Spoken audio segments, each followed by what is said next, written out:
Hi, it's KCCK's Culture Crawl. And my guests today are Toni LeFebvre and Kelli Swehla from the Iowa Women's Jazz Orchestra. Welcome.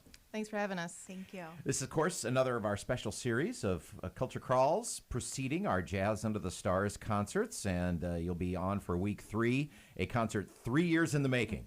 Very exciting. As we have been trying to get the orchestra on stage for 3 years.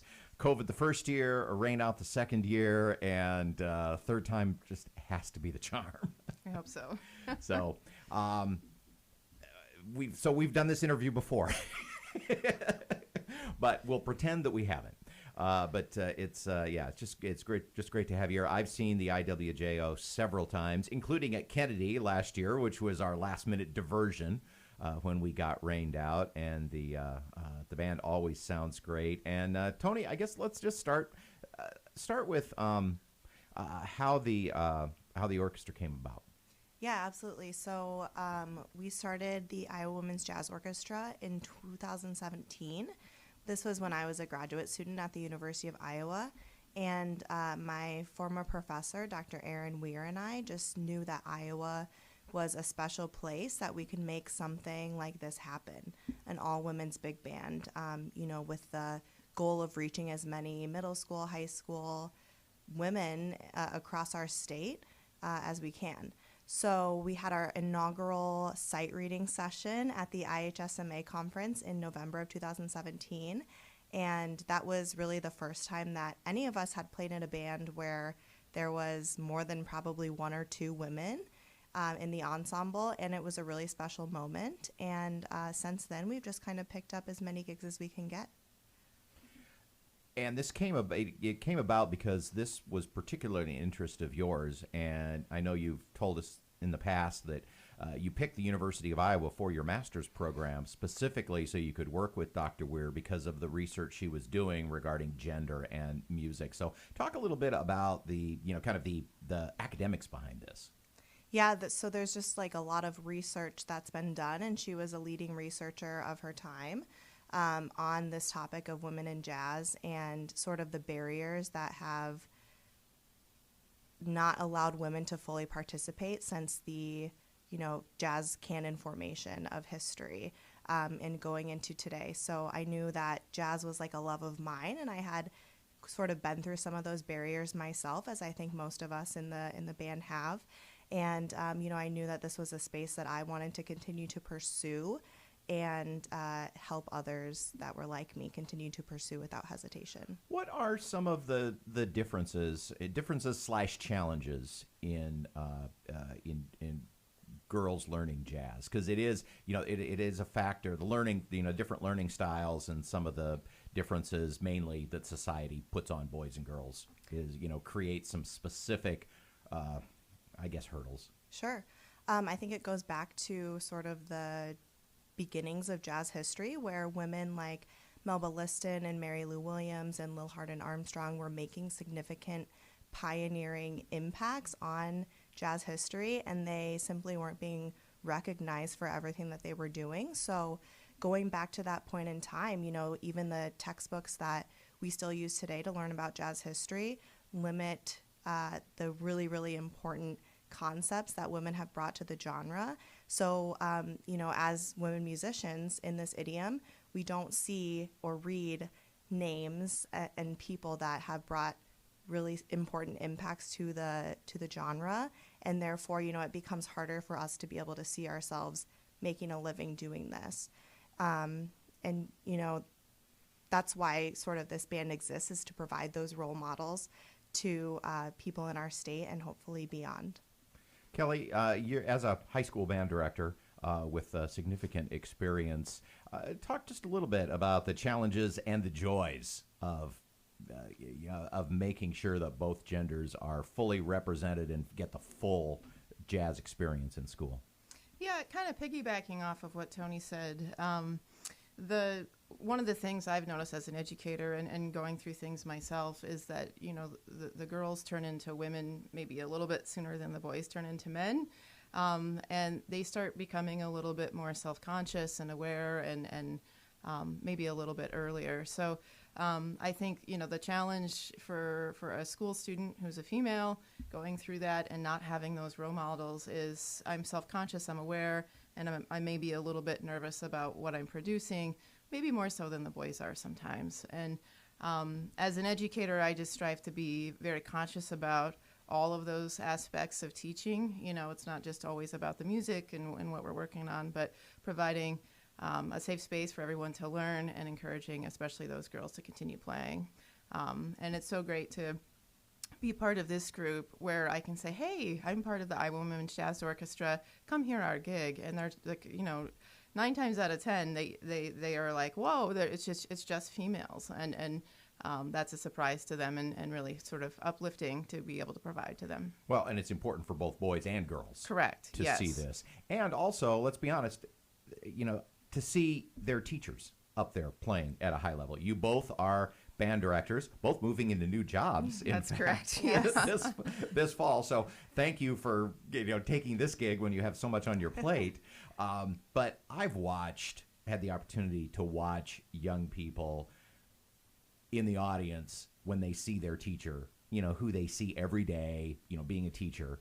But you don't get to pick up your own horns very much. In the school setting, and I've watched their jaws kind of drop when they go, oh my gosh, they're really good.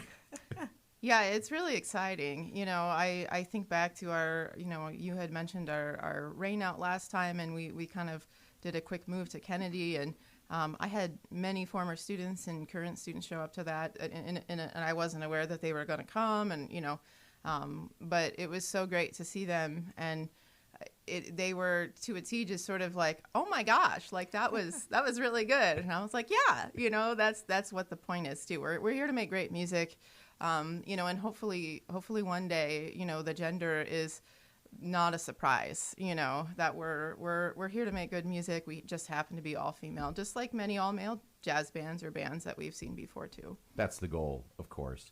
And it is, it's just such important work because I have noticed this, in the programs that we do at KCCK. We start with middle school jazz band camp, which is sometimes 60-40 female to male.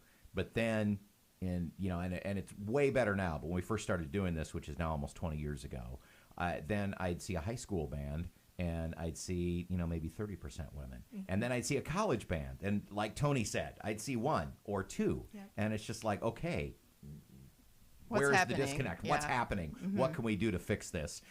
There wasn't much that we could do. So what we did was we started making sure that we were hiring lots of female faculty for our programs. That was what we could do. But you have taken that huge, most important step, which is to provide a living example of this. And and the IWJO is not good because it's a group of women playing jazz. The IWJO is a great band that happens to be comprised of women. Yes, thank you. The other thing that you have done, and because you talked about Melba Liston and Mary Ann Williams, is that you make sure and program a lot of women composers. Yes, we do.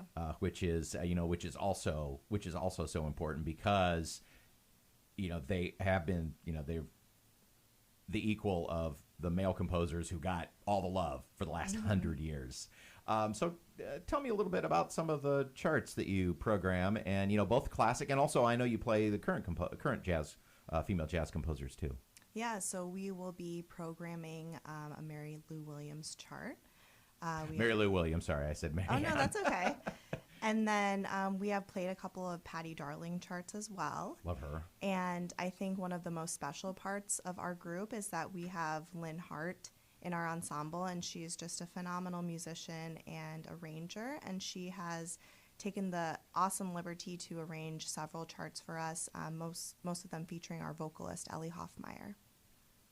And so mentioned those. What are a couple of other favorite charts that will be on the program?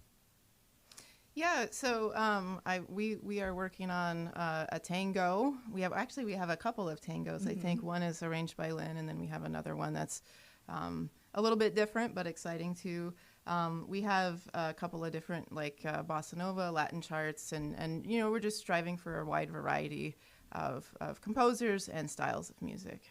Toni, run down the list of personnel for the band. Yeah, absolutely. So on our saxophones, we have Jen Teedy, who is the band director at Linn-Mar High School. We have Jenny Adams, who teaches in the Marion School District at Vernon Middle School. We have Lynn Hart on tenor 1, and she plays everywhere, and she also directs at Luther. We have Charlotte Lewing Brown, who is a, I think, PhD student at the University of Iowa in saxophone. And we have Stella Hart, who is an Iowa City jazz. She plays with several groups in around the area. On the trumpets, we have Emma Cryer, who is a University of Iowa student.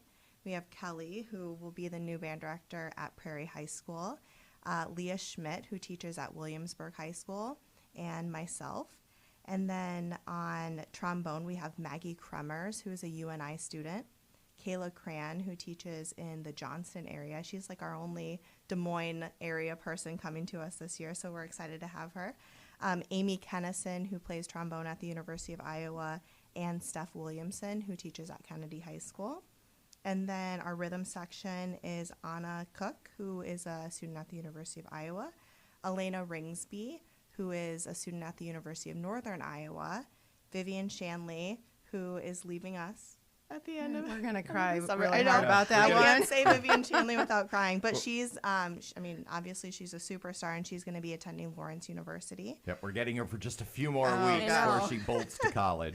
And then Farron Johnson's our drummer. She teaches actually art in Grinnell. And then Ellie Hoffmeyer, who lives in Iowa City and sings with several groups around the area. We've got Vivian doing double duty because she's actually going to be in our Young Artists Ensemble, which is the 5K Quintet. Yeah. Mainly University of Iowa students who have come out of some of the area high schools, but Vivian's going to be playing bass for them, so we're going to work her extra hard on the 18th. Well, as I said, this is something we've been wanting to do, trying to do, and hoping to do for many years, and I'm trusting that this time we'll finally get to pull it off. And if it does rain, though, we may have to do a late time switch like we did last year, so stay tuned for that just in case. But for right now, we are planning on a beautiful night in Knoll Ridge Park. The 5K Quintet will go on at 6:30, and the Iowa Women's Jazz Orchestra at 7. Toni and Kelli, thank you for all this work to start with, because you have really tough and demanding jobs, and then to run a band on top of that is always challenging. I think this is what balances us out. Yeah. This is the best part of what we do in the music business. So it's great. Truly a joy, for sure.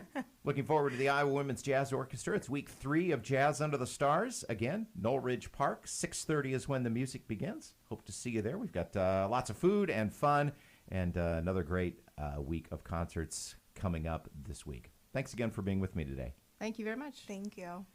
You can hear the Culture Crawl live on the radio many weekdays at 10:20, or download the podcast, watch or listen on your own schedule at kcck.org/culture, or however you get your podcasts.